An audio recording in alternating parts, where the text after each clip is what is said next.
सुकर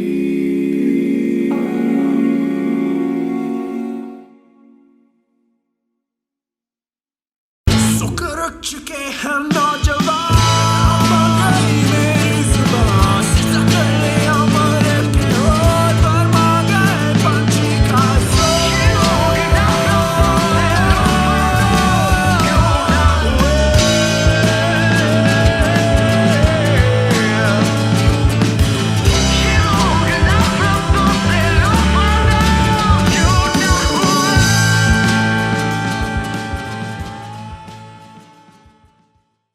Assalamualaikum everyone.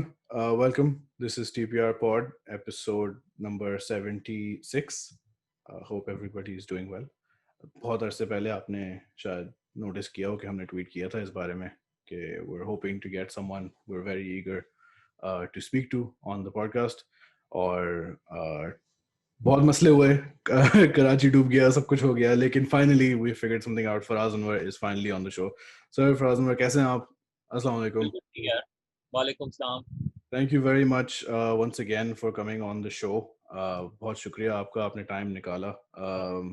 मैं देख रहा हूँ रिसेंटली, जैसे मैं अभी आपको रिकॉर्डिंग से पहले बता रहा था कि बहुत यूट्यूब पे फराज अनवर एक्टिविटी जो है वो बढ़ गई है, which is great for everyone. बहुत अरसे से जो आपके मुझ जैसे लोग फैंस रहे हैं Faraz Anwar YouTube channel, website, सब कुछ पिछले 6-7 महीने से बहुत एक्टिव चल रहा है.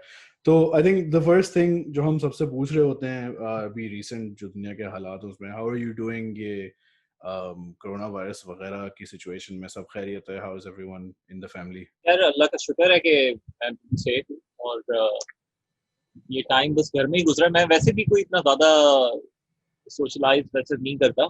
घर पे ही ज्यादातर मेरा टाइम गुजरता है. मेरा एक होम स्टूडियो है जिसमें मैं बैठा हूँ अभी, इसी में सारा काम हो रहा होता है और बाहर निकलना मेरा इतना होता नहीं, तो मुझे तो इतना कोई फर्क पड़ा नहीं. सही. लेकिन हाँ, ये जरूर हुआ कि जो लोग आते थे मेरे पास और मिलने मिलाने, वो जाहिर सी बात है फिर बिल्कुल ही लोग थोड़े बहुत कम हो गए. और अभी रिसेंटली तकरीबन समझे अब तो शायद 2 हफ्ते हो गए हैं, बट कराची में भी बहुत कोई क्रेजी बारिशें हुई थी. तो उस सारे सेटअप, आप कराची में ही है ना अभी आजकल? तो आप कराची में होते हैं, तो सब उसमें भी गुजर गया सब सेफली? हाँ यार, जिस एरिया में मैं रहता हूँ ये इसको इतना ज्यादा कुछ नहीं हुआ. Very good. लेकिन मेरे ख्याल में सबसे ज्यादा अफेक्टेड मेरे ख्याल में डिफेंस और ये जो नॉर्थ नाज़िमाबाद का एरिया है, बहुत ज्यादा. हाँ, असल में हमारी इससे पिछली एपिसोड जो थी वो इसी के ऊपर थी. हमने काफ़ी कुछ लोगों को बुलाया हुआ था, जर्नलिस्ट को, कुछ क्लाइमेट चेंज वाले लोगों को, और यही बात हो रही थी कि डिफेंस क्यों डूब गया बिल्कुल, और नया नाज़िमाबाद जैसा आप बता रहे थे, सब कंस्ट्रक्शन वगैरह जो थी वो. बस कराची को यार कोई देख नहीं रहा. ये एक अफसोस होता है देख के. इतनी क्लीनेस्ट सिटी हो एक टाइम की और उसके बाद ऐसे छोड़ दिया जाए. बिल्कुल. तो समझ नहीं आती बात के, लगता है कि पाकिस्तान का पार्ट नहीं है. हमारे कई जानने वाले हैं लाहौर, इस्लामाबाद वगैरह के, वो यही कहते हैं कि कराची आते हैं तो एक अलग मुल्क लगता है, कि ये यहाँ एक अलग सेटअप है, और हमें भी वैसा लगता है. मतलब यहाँ पे जो भी कोई गवर्नमेंट रही है, जो भी हुआ, कभी कुछ किया नहीं यहाँ के लिए. हाँ, तो बेसिकली जैसे मैं आपको बता रहा था कि इस एपिसोड का मकसद जो है ना वो बस यही है कि इस साल हमारा पॉडकास्ट तो 3 सालों से चल रहा है, बट इस साल हमने वीडियोस शुरू किए हैं, यूट्यूब पे ज़्यादा फोकस भी हो रहा है, तो हमने सोचा कि we will use this opportunity कि हम रीच आउट करें टू पीपल जिनमें हम बहुत इंटरेस्टेड रहे हैं हम. और उसमें हमने म्यूजिशियन से भी बातचीत शुरू की. तो सबसे पहले हमारे कनेक्शन पहले से ही बना हुआ था ज़ीशान परवेज़ के साथ, तो a few episodes ago हमने उनसे इंटरव्यू किया था. बस फिर उसके बाद it's just the other name I had बस on the list के किसी तरीके से पहुंचना है, वो बस आप थे. तो this episode is fully going to be about आपकी जर्नी, आपका करियर, और एक मेरे पास एक मैं बिल्डअप कर रहा हूँ इस साल के एंड तक एक ज़रा डिस्कशन अबाउट पाकिस्तान की म्यूज़िक इंडस्ट्री और वो क्यों मौत से भागी निकल नहीं रही. तो वो मैं ज़रा डिस्कशन करूँगा आगे भी कुछ इंटरव्यूज में जो लोगों से पूछते हैं, फिर देखते हैं, बट आपकी राय obviously is very important in this. तो सबसे पहले हम एज ऑलवेज शुरू करते हैं बिल्कुल शुरुआत से. मैं आपके ऊपर रिसर्च कर रहा था. अच्छा, बहुत से इंटरव्यूज में आपने बताया हुआ है, बायोस में लिखा हुआ है कि आपके घर में आपके अब्बा ने आपको म्यूजिक इंट्रोड्यूस किया था और आपको एबा के रिकॉर्ड्स आपने सुने थे सबसे पहले। बिल्कुल। तो एक जो अभी आपने रिसेंटली स्ट्रीम किया था उसमें शायद आप बता रहे थे कि आपकी वालदा जो थी, बोलने से पहले आपने गाना शुरू कर दिया था।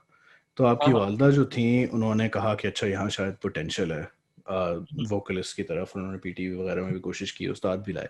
अब जब मैं पाकिस्तान में रहता था 2000 से लेके 2010 के पीरियड में, तो उस टाइम पे मेरी सॉर्ट ऑफ एक म्यूजिकल अवेकनिंग हुई थी और हमने हमारा एक बैंड भी था और सब कुछ था कराची में।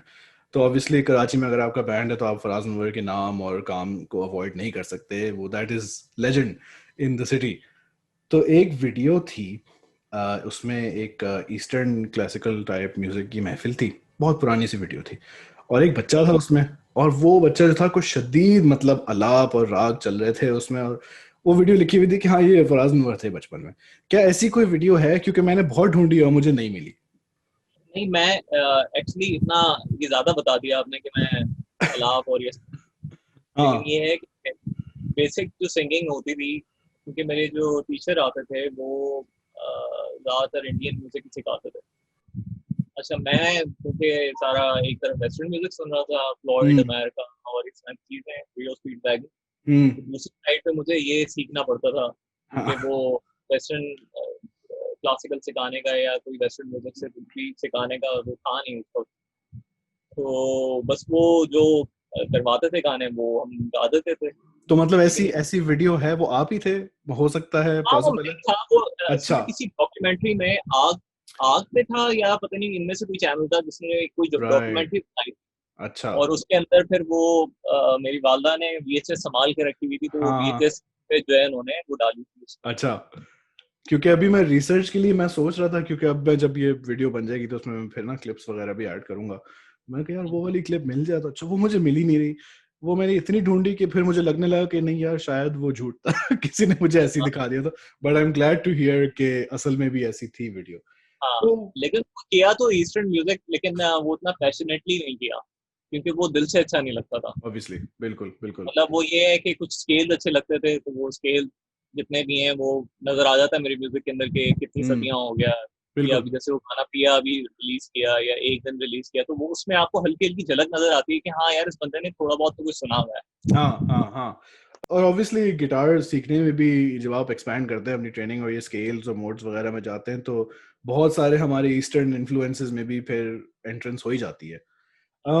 तो बहुत सी जगहों पे जो लिखा हुआ था, वो जैसे मैंने आपको बताया, आपके बहुत सारे इंटरव्यूज हुए हैं, बहुत से में सेम इंफॉर्मेशन है ऑब्वियसली। तो मैं ज़रा इसको एक अलग एंगल से अप्रोच कर रहा हूँ। आपने बताया था कि आप ना इंग्वी मैल्मस्टीन के सबसे पहले फ़ैन थे, 6th ग्रेड में आपने शायद उनकी वीडियो देखी थी। तो ये बात जो है, दिस इज अराउंड 80s की बात होगी ये फिर। तो 80s में, क्योंकि हमारे कुछ दोस्त जो है ना वो पाकिस्तानी म्यूजिकल हिस्ट्री के ऊपर रिसर्च कर रहे हैं इंडिपेंडेंस से लेके 90s तक के पीरियड में, तो बहुत सारी बातें उनके पास निकल रही हैं जो कि पाकिस्तान में काम हो रहा था, डिस्को रिकॉर्ड्स थे, ये था वो था, जो कि नैयरा नूर टाइप लोग जिसमें इन्वॉल्व थे, और हमें आजकल तो नहीं पता। तो मैं ये सोच रहा था कि उस जमाने में आपने कहा कि आपको इंग्वी मैल्मस्टीन की वीडियो दिखी, आगे जाके एलन होल्सवर्थ और पॉल गिलबर्ट टाइप के आपने इंस्ट्रक्शनल वीडियोस देखे। तो 80s और 90s के कराची में इस तरह का मटेरियल मिलता कैसे था? यार ये वीडियो शॉप्स होती थी यहाँ पे, हम्म और वीडियो शॉप से हर वीडियो शॉप पे भी वैसे ये नहीं मिलता था, हम्म। और बड़ी मुश्किलों से ढूंढना पड़ता था ये इन हाँ। चीज़ों के लिए ना। तो इनमें माम सिंह का वीडियो तो इस तरह मिला था कि एक हमारे स्कूल के ऑपोजिट एक शॉप थी, तो हमारी आदत हमेशा ये होती थी, जिस वीडियो शॉप पे भी जाते थे तो पहले मूवीज नहीं देखते थे, पहले ये देखते थे कि इसके पास टॉप द पॉप्स है या इस अच्छा तरह अच्छा। के कुछ पोस्ट जो हैं म्यूजिक के अंदर क्या है। राइट। और उस जमाने में आपको याद होगा कि एक उन्होंने पूरी एक अपनी वो बनाई हुई होती थी, कैटलॉग टाइप की, उसके अंदर वो सारी मूवीज भी होती थी और म्यूजिक भी जो वो भी होता था। तो वहां से ये वीडियो मिला, तो उस वीडियो ने मतलब लाइफ चेंज कर दी। वीडियो मतलब VHS टाइप कैसेट था? हाँ, VHS वीडियो था, ओके। और उसने लाइफ चेंज कर दी, क्योंकि उसमें जूडस प्रीस्ट से लेके स्टीव वाई से लेके डेविड ली रॉथ और वैन हेलन और सब कुछ ही उसमें था। तो हम्म उसमें मुझे एक रोल मॉडल मिल गया कि मुझे इसको फॉलो करना है। ये बेसिकली म्यूजिक वीडियोस थी उनकी? हाँ, म्यूजिक वीडियोस। राइट। वो वहां से मुझे फिर वो इंग्वे मार्क्सिन का गाना उसमें था यू डोंट रिमेम्बर, वो मेरे लिए एक रोल मॉडल बन गया कि मुझे ऐसा बनना है, मतलब एज अ गिटार प्लेयर जो है मुझे ये अचीव करना है। तो वो फिर 9th में जाके फिर मैंने गिटार स्टार्ट किया और फिर वही चीजें सारी की। अच्छा, तो मतलब आपने 6th में आपने ये वीडियोस देखी, फिर आहिस्ता आहिस्ता 6th से जाके 9th तक का गैप क्यों था? घर वालों को कन्विंस कर रहे थे? नहीं, कन्विंस नहीं करा था, उस जमाने में कोई टीचर नहीं होता था। राइट। तो फिर एक वाकया ये हुआ कि उस जमाने में मैंने 90 में शायद शुरू किया था। तो 90 में एक बैंड होता था पावर हाउस, ओके जिसमें नदीम जाफरी था, नदीम और जाफरी, आई नो, हाँ। अदनान अफाक होता था, समीर होता था। अच्छा, हाँ, ओके। अदनान अच्छा, उस अफाक जमाने में, भाई जिनको कहते थे। हाँ, हाँ, तो अच्छा। उस जमाने में थोड़ा कल्चर ये था म्यूजिक का कि लोग अक्सर अपनी छत के ऊपर जो है ना शोज करवाया करते थे, और ज्यादातर बैंड्स को जो है उस वक्त पैसे भी शायद नहीं मिलते थे, लेकिन वो पैशनेट इतने होते थे तो वो करते थे। और जमाने में इंग्लिश म्यूजिक का बहुत सीन था यहाँ पे, यानी हर फन फेयर में आप जा रहे हैं, जब ईस्ट फनलैंड जाते थे तो वहाँ पे हर वीक या महीने में 1 दफा या 2 दफा वहाँ पे कार्निवल हो रहा होता था, फन फेयर लगा होता था, और वहाँ पे एक जगह स्टेज बना होता था, वहाँ पे कोई क्रिश्चियन बैंड बजा रहा होता था, कुछ नहीं तो कोई और बैंड बजा रहा होता था, और वो गाने सारे इंग्लिश गाने बजाते थे। अच्छा। मतलब कोई बॉलीवुड का चक्कर ही नहीं था उस वक्त। तो वो उस टाइम में फिर एक दफा ये हुआ कि क्योंकि मेरे जो बड़े भाई हैं वो, उनको बड़ा शौक था, तो वो इन लोगों को जानते थे, फाइनल कट को, रिजवान को, और पावर हाउस फिर बाद में बन गया था, नदीम अलग हो गया था फाइनल कट से। तो वहां पे फिर मेरे भाई ने फिर मिलवाया था शायद अदनान से मुझे कि इसको गिटार क्लासेस चाहिए, इसको गिटार क्लासेस दे दो, तो वहां से मैंने स्टार्ट किया था। अच्छा, हाँ, क्योंकि एक मेरा यही सवाल भी था कि आगे जाके, मतलब पर्सनली अगर आपको नहीं जानते तो जो हमने न्यूज़ में पढ़ा वो ये था कि फराज ने 90s में बहुत सारे, मिज़राब से पहले की स्टोरी, मिज़राब चलो लोग शायद वाकिफ़ हों, बट मिज़राब से पहले वाले एरिया में ये था कि मतलब ये सेशंस ही सेशंस कर दिए हैं हर पॉप सिंगर के साथ सब कुछ। तो अगला आई गेस इसमें सवाल ये बनता है कि आपने गिटार बजाना सीखा। अच्छा, जो आपका गाना अकेला जो था, आई थिंक आपने एक इंटरव्यू किया था अभी अपने यूट्यूब चैनल पे, और आपने बताया था कि वो 5-6 महीने सीखने के बाद आपने बस वो गाना रिकॉर्ड कर दिया था, as in after starting guitar. हाँ, मैंने 9th क्लास में, क्योंकि मैंने गिटार स्टार्ट किया, तो उसके बिल्कुल आप सही कह रहे हैं, पहले साल में 2 गाने जो हैं वो रिकॉर्ड किए, और शदाब स्टूडियो में वो रिकॉर्ड किए थे, वो सीक्वेंस किए थे एम्बू में, जो फ्यूजन में होता है, उसमें सीक्वेंस किए थे, गाया मैंने था। और उस वक्त स्केल भी मुझे शायद 2 ही पता थे, मतलब एक मेजर स्केल पता था, एक माइनर पेंटाटोनिक स्केल पता था, लेकिन कुछ पता नहीं काम हो जाता है उसमें सारा। और हाँ, गॉड गिफ्टेड कुछ चीजें ऐसी थी कि उसमें मैंने सोलोस की हार्मनीज भी कर दी, उस वक्त कोई मुझे अंडरस्टैंडिंग उस तरह नहीं थी हार्मनी की किस तरह की जाती है, क्या होता है, फिर वोकल्स की तो उसकी हार्मनीज भी कर दी। ये चीजें जो है ना कुछ नेचुरल थी, जिसकी वजह से पहले साल के अंदर फिर मैंने 2 गाने रिकॉर्ड किए, उसके बाद फिर वो गाना री रिकॉर्ड किया अकेला, फिर वो म्यूजिक चैनल चार्ट्स में रिलीज हुआ था, और वो मेरा पहला वीडियो था। फिर वो 93 या 92 में शायद वो वीडियो हुआ था उसका अकेला का, कि म्यूजिक चैनल चार्ट्स में आया था गाना, फिर उनके कैसेट पे भी रिलीज हुआ था। उसके बाद जो है मेरे ख्याल में थोड़ा टाइम और गुजरा, और कराची में फिर हमारी मुलाकात हुई आमिर हसन से। एक आमिर हसन हमारे बड़े दोस्त होते थे, उनका स्टूडियो होता था यहाँ पे गुलशन में, और उस जमाने में जितने बैंड होते थे ना वो सारे वहीं रिकॉर्ड होते थे, जीनू, नवाज, जितने भी उस टाइम बैंड्स थे। आमिर ने जो है हम लोगों को पहला वीडियो भी दिया था, यानी मुझे और अदनान को, वो पॉल गिलबर्ट का इंटेंस रॉक था। अच्छा। तो वो वीडियो फिर हमने काफी देखा, प्रैक्टिस की साथ, और काफी उसकी लिरिक्स वगैरह सीखी। तो वो अगर आमिर भी नहीं होता उस टाइम में और वो वीडियो नहीं आता, तो वो जो आपका लर्निंग वाला टाइम होता है ना, उसमें कुछ चीजों का होना बहुत जरूरी है। मतलब पूरा सेटअप जो है ना वो नेटवर्किंग पे चल रहा है कि काम के बंदे मिलते गए और उनसे कनेक्शंस बनती गई। हाँ बिल्कुल, आपको चीजें मिलती रही और आप स्टेप बाय स्टेप उसको सीखते गए। तो वो फिर आमिर से दोस्ती हो गई, तो आमिर ने मुझसे कहा कि तुम यहाँ पे एल्बम रिकॉर्ड कर लो अपनी, वो के जो कि एल्बम वो कभी रिलीज नहीं हुई थी, काफी गाने किए मैंने वहाँ पे। और वहाँ बस मैं वहीं स्टूडियो में ज्यादातर अपना टाइम गुजारता था, कुछ सेशंस आ जाते थे तो वहाँ पे मेरा एक्सपीरियंस बनता रहा। डिफरेंट अच्छा। के साथ। फिर कुछ सीन के लोग थे, म्यूजिक सीन के, कि वो कभी कोई काम करें, कोई एल्बम कर रहे हो तो वो मुझे बुला लें कि यार तुम बजा लो उसमें।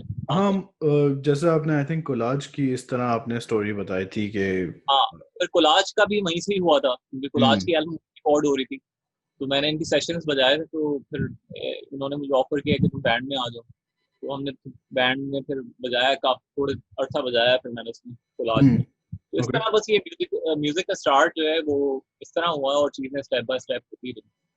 और उस दौरान जो है ऐसे भी लोग थे जो कि उस जमाने में तो कल्चर ये था कि आप म्यूजिक भी काफी एक्सचेंज कर देते हैं, मतलब आप अपने कैसेट्स या दूसरों को दे रहे हैं या दूसरे आपसे ले रहे हैं, फिर आप उसकी कॉपीज बना रहे हैं। सही तो सही। मुझे इसका भी बड़ा शौक था कि मैं अपनी कंपाइलेशन बनाता था उस जमाने में खुद ही। आजकल के बच्चों को तो मेरे ख्याल में इसका आइडिया नहीं होता, क्योंकि उस जमाने में आपको तो कैसेट प्लेयर होते थे, उसको फिर आप कनेक्ट करते थे केबल से, बिल्कुल उसके बिल्कुल। बाद कैसेट प्लेयर की हेड की एडजस्टमेंट होती थी, एक स्वीट स्पॉट होता था, हाँ। वहां से फिर आप उसको रिकॉर्ड करते थे। ये बहुत सारी, थोड़ा आगे जाके फिर वो डबल कैसेट वाले प्लेयर्स आ गए थे जो कि एक हाँ से एक डायरेक्ट कर हाँ लेते थे। हाँ। हाँ, बिल्कुल बिल्कुल। तो फिर ये बाकी लोगों से भी आपकी यही मुलाकात हुई, सजाद अली, अली हैदर, इन टाइप के लोगों से यही? सजाद अली, पहले जो फेमस सिंगर जिसके साथ मैंने बजाया था वो सजाद अली। तो सजाद अली जो है वो मेरे ख्याल में 93 में या 94 में शायद स्टार्ट किया था मैंने कुछ था। तो वो हुआ ये कि वो हमारे एरिया में ही रहते थे, तो वो अक्सर कभी वॉक पे निकले या तो कहीं से म्यूजिक की आवाज आई, हम मेरे घर पे तो जैम होता रहता था, क्योंकि मैं अदनान क्योंकि पावर हाउस में बजाता था, और उसके एक साल बाद जो है अदनान की जगह मैं बजा रहा था, क्योंकि अदनान ने वो बैंड छोड़ दिया था। तो पावर हाउस में मैं उनके लिए गिटार्स कर रहा था, तो वो हम लोग अक्सर मेरे घर में नीचे जैम हो रहा होता था, तो ये कहीं बाहर गुजर रहा था, कहने लगा कि या क्या हो क्या रहा कर रहे हैं लोग, तो आई होगी आवाज, हम लोग पिंक फ्लॉयड के गाने बजाते थे। तो वो फिर उसने फिर ऑफर किया मुझे कि आप आ जाओ मेरे साथ बजा लो, फिर है? मैंने काफी टाइम बजाया था। हाँ, सजाद अली के साथ तो काफी लंबा आई थिंक आपकी एसोसिएशन रही हाँ, है। उस अच्छा। जमाने में उनकी बेटी आई थी एल्बम, तो उसमें एक आध गाना ऐसा होता था जिसमें गिटार सोलो वगैरह होता था। तो इस टाइम पे ये समझे आप मिज़राब, पहले आपने फॉर्म कब किया था? वो 98 तकरीबन? 90, बिल्कुल 98।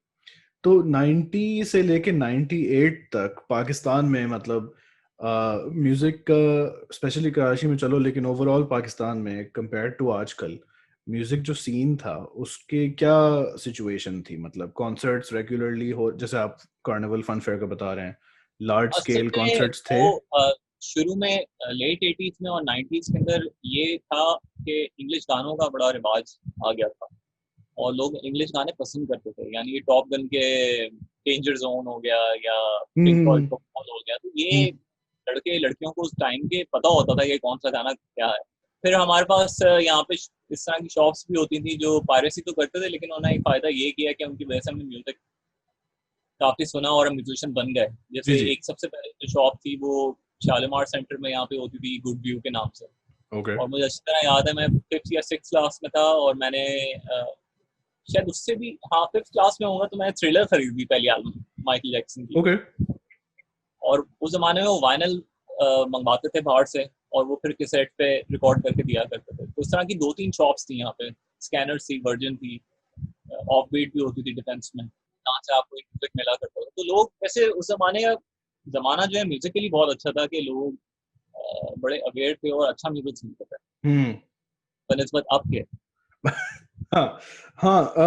क्योंकि जो मैंने तो सिर्फ 2000 वाला ही पाकिस्तान में एक सॉर्ट ऑफ म्यूजिकल एक्सप्लोजन देखा है, बट सुनने को यही मिला है कि 90s, early 90s, mid 90s में भी इसी तरीके से था कि बहुत अच्छा, से लेट बैंड्स आए 80s में थे। जब मैं बता रहा हूँ ना कि इंग्लिश गानों का रिवाज था, तो उस वक्त जो है ओरिजिनल गाने लोग नहीं बनाते थे, यानी कि अच्छा। ओरिजिनल म्यूजिक जो है वो नहीं था। तो कवर्स।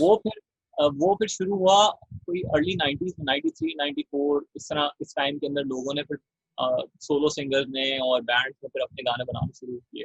वो करते करते मेरे ख्याल में कोई 2010 से पहले हम्म। फारिग हो गया सब कुछ, यानी मेरे ख्याल में 2007 तक फारिग हो चुका था।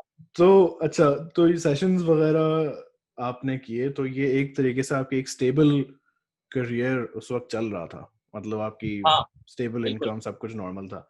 तो आपने अपना बैंड बनाने के बारे में क्यों सोचा? Like why did you not just stay a session musician किसी और की बैंड के साथ? वो इसलिए सोचा क्योंकि मैं मतलब किसी की और की पेंटिंग में अगर आप चेंजेस कर रहे हो तो वो फिर एक अजीब सी बात है।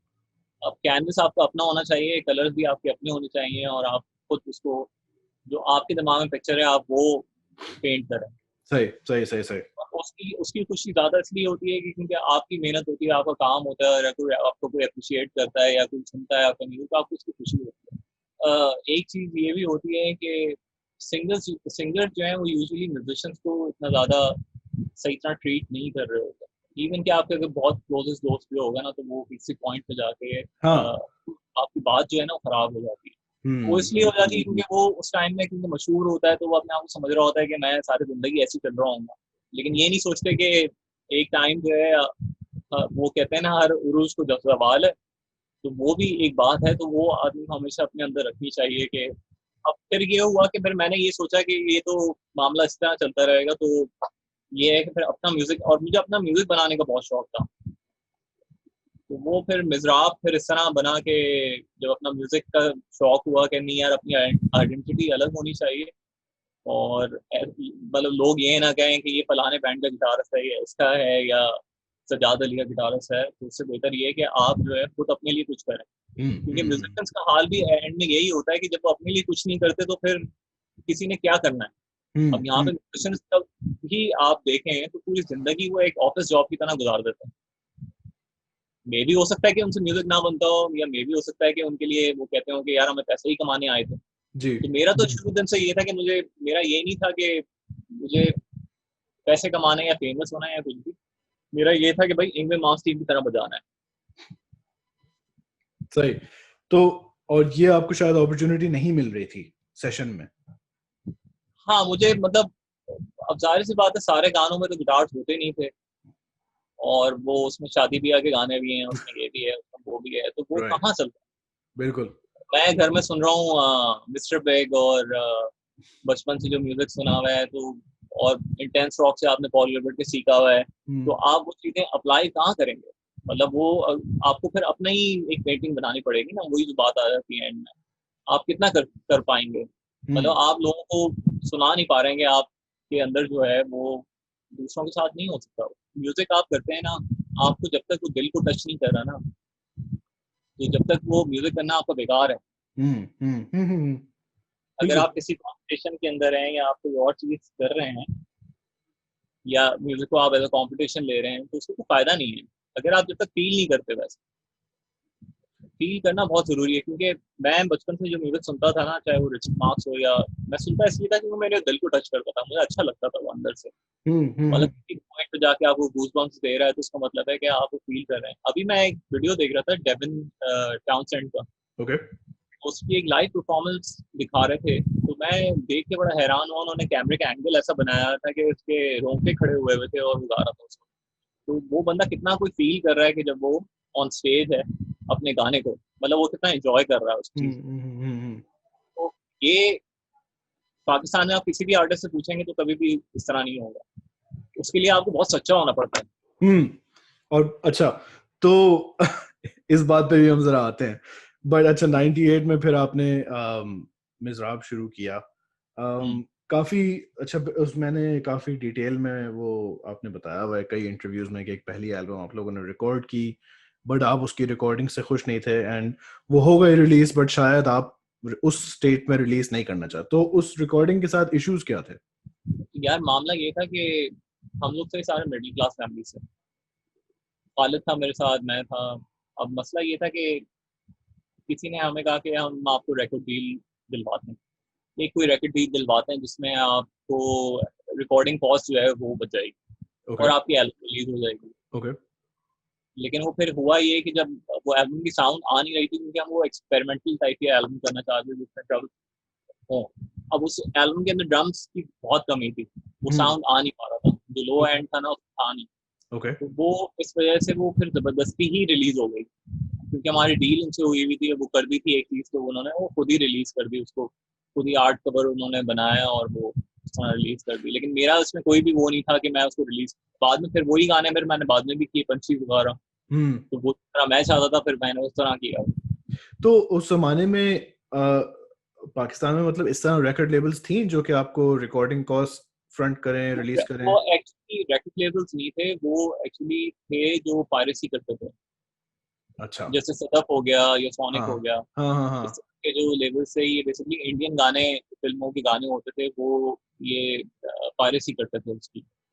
तो उनको बेसिकली मेरा ख्याल है वो पता नहीं क्यों बैंड्स को साइन करते थे और रिलीज करते थे। ये भी हाँ हो सकता है कि उनको अपनी ब्लैक मनी वाइट करनी हो, तो इस वजह से शायद वो टैक्सेस दिखाने के लिए कि जी हमने इतना खर्चा किया है इन पे और ये किया है वो किया है, तो इसलिए वो अपनी बचाने के लिए जो है ना वो दूसरे हाँ को, हाँ हाँ। अच्छा। मतलब उन म्यूजिक का कोई उस तरह शौक नहीं होगा कि अच्छा म्यूजिक रिलीज करें या म्यूजिक के लिए कुछ करें।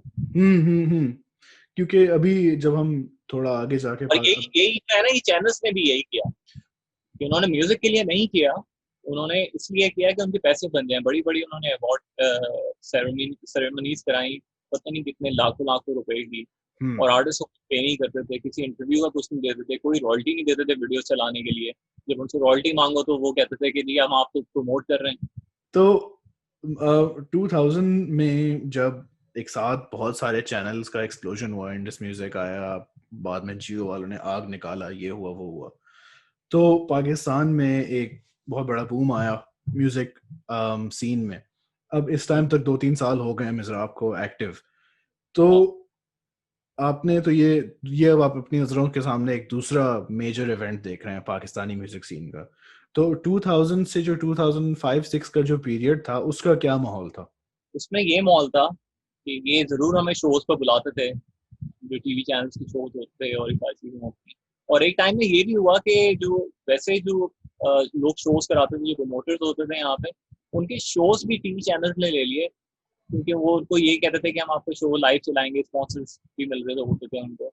तो वो जो शोज रुके वो उनकी वजह से ही बहुत रुके। और ये जब शोज करवाते थे ये पे कभी नहीं करते थे। मतलब मुझे याद पड़ता है कि बहुत बड़े बड़े शोज हम लोगों ने किए हैं, लेकिन उसका इन्होंने पे बिल्कुल भी नहीं किया। इसी तरह पाकिस्तान में बस ये है कि आर्टिस्ट के साथ जो है ना वो ना इंसाफी रही है, और वो चीज एक बूम आया तो उसके बाद आगे इसलिए नहीं चला क्योंकि उन्होंने ना इंसाफियां बहुत की हुई थी पीछे। बिल्कुल। क्योंकि मुझे याद है कि आग वालों की तो अपनी लेबल भी थी, फायर रिकॉर्ड्स की लेबल थी, आर्टिस्ट आ रहे थे उनकी वीडियोस के ऊपर, ARY वालों का तो म्यूजिक था, म्यूजिक वीडियोस इतनी सारी आ रही थी, but most of the bands और परफॉर्मर्स उस टाइम के वो फिर आहिस्ता आहिस्ता ख़त्म हो गए, वो ड्रामों में आने लगे। मतलब एक तो चलो मुल्क के हालात थोड़े अजीब से हो गए, कॉन्सर्ट्स होना बंद हो गया, बट अगर आप किसी भी मुल्क में देखें जहाँ एक एस्टैब्लिश इंडस्ट्री है, तो वहाँ रिकॉर्ड लेबल होती है, वो स्काउट करती है नए टैलेंट को, उनको लाती है, क्योंकि इसमें रिकॉर्ड लेबल का फ़ायदा होता है कि हम इनकी एल्बम निकालेंगे, उसकी सेल से हमें पैसे मिलेंगे, और फिर वो टूर करते हैं, उससे बैंड कमाता है। तो पाकिस्तान में कभी ये वाली अप्रोच आई है आपके करियर में? यार मैं असल में यहाँ पे इसलिए नहीं हुआ, इसकी बेसिक रीजन मैं पिछले इंटरव्यूज में भी कह चुका हूँ कि जब तक वो हम इसको एक्सेप्ट नहीं करेंगे ना म्यूजिक को एज अ प्रोफेशन, तो चीज आगे बढ़ेगी। हमारा रिलीजन भी इस चीज को मना करता है, मतलब उसकी कुछ लोग एटलीस्ट कहते हैं कुछ कि हाँ अंडरस्टैंडिंग्स उसकी। हाँ हाँ हाँ, कुछ लोग कहते हैं कि सही है, कुछ लोग कहते हैं कि नहीं है। तो वो भी एक बात है कि जब ये चीज जो है कभी इतनी आगे नहीं बढ़ पाई क्योंकि अभी तक डिसाइड ही नहीं कर पाए। तो मैं तो एक टाइम में टीवी इंटरव्यूज में मैंने कहा भाई अगर नहीं है तो फिर उनको उसको आराम कह के बस बंद करो ना, फिल्मों से भी निकाल दो म्यूजिक, कमर्शियल्स के अंदर से, एड्स के अंदर से भी म्यूजिक निकाल दो, न्यूज चैनल का म्यूजिक भी निकाल दो, मतलब अपनी जिंदगी में से म्यूजिक को निकाल दो, क्योंकि आराम काम है तो उसको फिर नहीं करना चाहिए। या तो है बहुत या बुरी नहीं है। बात, हाँ बहुत बुरी बात है अगर कर रहे हैं। और म्यूजिक जो है गानों की शक्ल के अंदर अगर आप कह रहे हैं कि हराम है, तो ये इस वजह से जो है ना यहाँ पे चीजें बनी नहीं कभी। यार मैं अपना बैंक अकाउंट खोलने गया, उस बंदे ने मुझसे कहा कि मैं आपको बैंक अकाउंट नहीं खोल सकता क्योंकि आप म्यूजिशियन है। और मैंने कहा क्योंकि मैं आराम काम कर रहा हूँ इस वजह से। कह रहा है यार मैं तो नहीं बनाता, मैनेजर कह रहा है कि मैं तो नहीं बनाता, ये सारी पॉलिसी ये तो पीछे से होता है। मैंने कहा आपका कसूर तो नहीं है। हाँ, मतलब म्यूजिशियन, क्योंकि एक जगह ना मैंने ये भी इंटरव्यू पढ़ा था कि ऑक्यूपेशन लिस्ट पे आई थिंक म्यूजिशियन। नादरा में मैं गया था तो उससे मुझसे पूछा, और नादरा में उनके पास म्यूजिशियन का वो था ही नहीं, फनकार का, अदाकार, ये कुछ भी नहीं है। मतलब पूरी इतनी लोग पूरी जिंदगी मेहनत करते हैं और काम करते हैं और फिर मर जाते हैं, और उन्हीं लोगों को ये प्राइड ऑफ परफॉर्मेंस का भी अवार्ड देते हैं, सारी चीजें करते हैं। तो मैं ये कहता हूँ कि ये क्या दोगलापन है, हिपोक्रेसी है ये, कि मतलब हाँ आप एक तरफ कह भी रहे हैं कि एक तरफ अवार्ड भी दे रहे हैं, दूसरी तरफ आप कह रहे हैं कि काम भी आराम है। तो मतलब कोई एक तरफ की डायरेक्शन होनी चाहिए कि यार ये है। बस मुझे बस ऐसा लगने लगा कि हमारा कल्चर जो है ना, ये जो कि बेसिकली यही आर्ट्स और म्यूजिक और ये सब कुछ है, इसकी वैल्यू एक ना हमने समझी नहीं, और हम इसको, क्योंकि हम इसको समझ नहीं रहे हैं ना, ये ऐसे ऐसे खत्म हो जाएगा एक दिन। मैं आपको बताऊं कि बात ये है कि अवाम जो है बेसिकली उनको पता नहीं होता, बिल्कुल बच्चों की तरह होती है। आप प्रेसिडेंट या प्राइम मिनिस्टर बनते हैं तो ये आपकी ड्यूटी बनती है कि आप उनको सही और गलत चीज का बताएंगे क्या है। तो यानी कि अगर आप नहीं बता रहे तो इसका मतलब है आपको नजदीक उसकी इंपॉर्टेंस नहीं है। तो फिर आप प्राइड ऑफ परफॉर्मेंस क्यों दे रहे हैं अवार्ड्स गवर्नमेंट के? हाँ तो ये हिपोक्रेसी जो है ये ऊपर के लेवल की है। हाँ हाँ इंडिया में मैंने देखा कि वहाँ पे सोनी म्यूजिक है, HMV है, इतने सारे वहाँ पे लेबल्स जो हैं वो शुरू हुए हैं, उनके प्रॉपर ऑफिसेज बने हैं, पूरा स्टाफ बैठा हुआ है। तो हमारे मैं जब वहाँ पे गया था मेरे लिए तो बड़ी नई बात थी। मैंने कहा यार ये इस तरह प्रोफेशनली लोग काम करते हैं दुनिया में म्यूजिक का, क्योंकि हमारे यहाँ तो कभी वो चीज़ हुई नहीं। हमारे यहाँ कभी कोई एक बड़ा लेबल नहीं आया, तो इसका मतलब है कि वो शुरू ही नहीं हुआ था। फिर उसके बाद ये होता है कि आर्टिस्ट मैनेजमेंट कंपनीज होती हैं जो आर्टिस्ट को लेके चल रही होती हैं, जी जी जी, कोई नहीं था। एक पूरी इंडस्ट्री बन जाती है टूर्स के हाँ ऊपर इस पे। बिल्कुल, कुछ कुछ भी नहीं था, उससे पहले ही ये सब कुछ खत्म हो गया। लेकिन बल्कि मेरा चले, ख्याल है कि मुशर्रफ साहब ने काफी मतलब काफी फ्रीडम दी चीजें करने के लिए, चैनल भी आए उस टाइम में। मतलब मेरे हिसाब से सबसे जो बेस्ट टाइम था वो वही था। वो वही था। हाँ अच्छा, लेकिन एक जरा हम स्टेप वापस लेते हैं आपकी सेकंड एल्बम की तरफ, माजी हाल मुस्तकबिल जो थी, उसकी रिकॉर्डिंग फिर आप बता रहे थे कि वो पिछला वाला रिकॉर्डिंग एफर्ट जो था उससे आप सेटिस्फाइड नहीं थे, फिर आपने एक नई एल्बम बनाई, उसमें कुछ गाने रीयूज भी किए। तो उस एल्बम की प्रोडक्शन की प्रोसेस क्या थी? वो आपने सब कुछ खुद किया? उसकी प्रोडक्शन का ये था मामला कि हम किसी स्टूडियो गए थे रिकॉर्ड करने के लिए, किसी ने प्रॉमिस किया था कि, तो उससे हो गया हमारा पहले गाने के अंदर ही कुछ खराब इख्तलाफ। मामला। हाँ। हाँ खराब हो गया, तो वो फिर मैं सिस्टम लेके अपने घर आ गया। और मेरे एक दोस्त था जेमी, जो बैंड में भी था हमारे, जी जी उसका मर्डर भी हो गया था। जी जी जी। उसने मुझे उस जमाने में वीएम दिया था ओके। कि, उसने मुझे वो दिया था कि फराज तुम आप खुद एल्बम रिकॉर्ड करो। तो फिर मैंने रिकॉर्ड करनी शुरू की अपने कंप्यूटर के ऊपर, जो कि ये बात है मेरे ख्याल में 2001 या 2000, हाँ 2001 की बात है शायद, ये 2 की बात है। वो मुझे तो कुछ पता ही नहीं था, जब पहले दिन कंप्यूटर आया तो मुझे पता नहीं कि माउस कहाँ लगेगा, हार्ड ड्राइव क्या होती है, ये सारी चीज़ें मुझे तो इंटरनेट चलाना भी नहीं आता। खैर वो आहिस्ता आहिस्ता कर करके कंप्यूटर के सामने बैठ बैठ के वो सारी चीज़ें रिकॉर्ड की। उस वक्त हाई फाई स्पीकर्स पे उस पर रिकॉर्ड किया। फिर बाद में चैनल एक्स ले लिए, उस पर फिर उसको मिक्स किया। तो बहुत सारी उसमें गलतियां भी बहुत सारी थी, क्योंकि हाई फाई में तो पता ही नहीं लगता स्पीकर में कौन सी चीज़ कैसी साउंड कर रही है। सही सही।